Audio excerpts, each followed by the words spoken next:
Ghatal master plan নিয়ে report দেওয়ার জন্য আরো 2 সপ্তাহ সময় চাইল রাজ্য।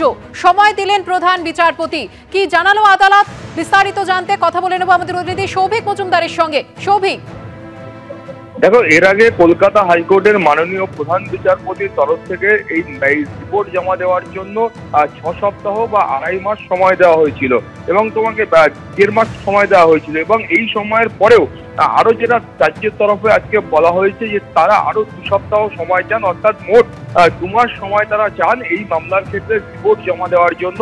কারণ এই সময়ের মধ্যে বেশ কিছু ঘাটাল মাস্টার প্ল্যানের ক্ষেত্রে বেশ কিছু অগ্রগতি হয়েছে, ফলত সেই সময় তারা চান। তার প্রেক্ষিতে প্রধান বিচারপতির তরফ থেকে সেই সময় বরাদ্দ করা হয়েছে।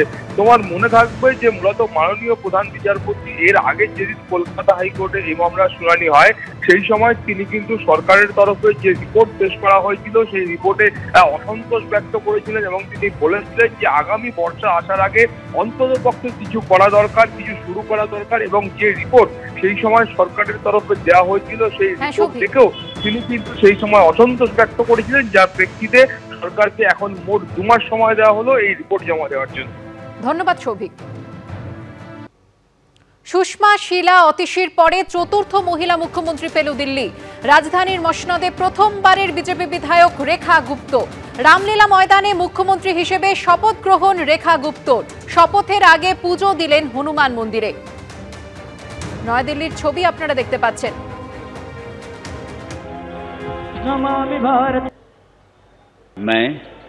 मैं रेखा गुप्ता ईश्वर की शपथ लेती हूं कि मैं विधि द्वारा स्थापित भारत के संविधान के प्रति सच्ची श्रद्धा और निष्ठा रखूंगी। ফাল্গুনের শুরুতেই বৃষ্টি শুরু হয়েছে কলকাতায়। বিভিন্ন জায়গায় বৃষ্টি ইতিমধ্যেই শুরু হয়েছে বর্ধমান, আসানসোল, বাঁকুড়া।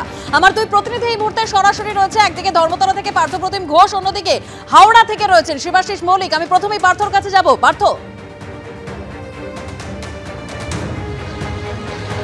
গাঙ্গেয় পশ্চিমবঙ্গে জোড়া ঘূর্ণাবর্ত এবং তারই জেরে এই বৃষ্টি হচ্ছে এবং তার সঙ্গে ঝোড়ো হাওয়া সেটাও কিন্তু বইছে। ইতিমধ্যে আলিপুর আবহাওয়া দপ্তর যে বিষয়টা জানাচ্ছে এবং যেটা অনেকেই জানতে চাইছে যে কলকাতায় যে বৃষ্টি হচ্ছে এটা কদিন চলবে, আলিপুর আবহাওয়া দপ্তর যেটা জানাচ্ছে সেটা হচ্ছে আগামী শনিবার পর্যন্ত এই পরিস্থিতি থাকবে। মাঝে মধ্যে কলকাতায় হালকা থেকে মাঝারি বৃষ্টি হবে এবং সূর্যের দেখা সেটা কিন্তু মিলবে না। কখনো বৃষ্টি থামবে, কখনো বৃষ্টি হবে, এইভাবেই কিন্তু চলবে। ইতিমধ্যে দক্ষিণবঙ্গের বিভিন্ন জেলায় সেখানে কিন্তু বৃষ্টি হচ্ছে। অন্যদিকে পশ্চিমের জেলাগুলিতে কিছু কিছু জায়গায় বৃষ্টির সঙ্গে যেটা শিলাবৃষ্টি সেটাও কিন্তু ওই এলাকায় হচ্ছে এবং এটা এই পরিস্থিতি আগামী শনিবার পর্যন্ত থাকবে বলেই আবহাওয়া দপ্তরের তরফ থেকে জানানো হয়েছে।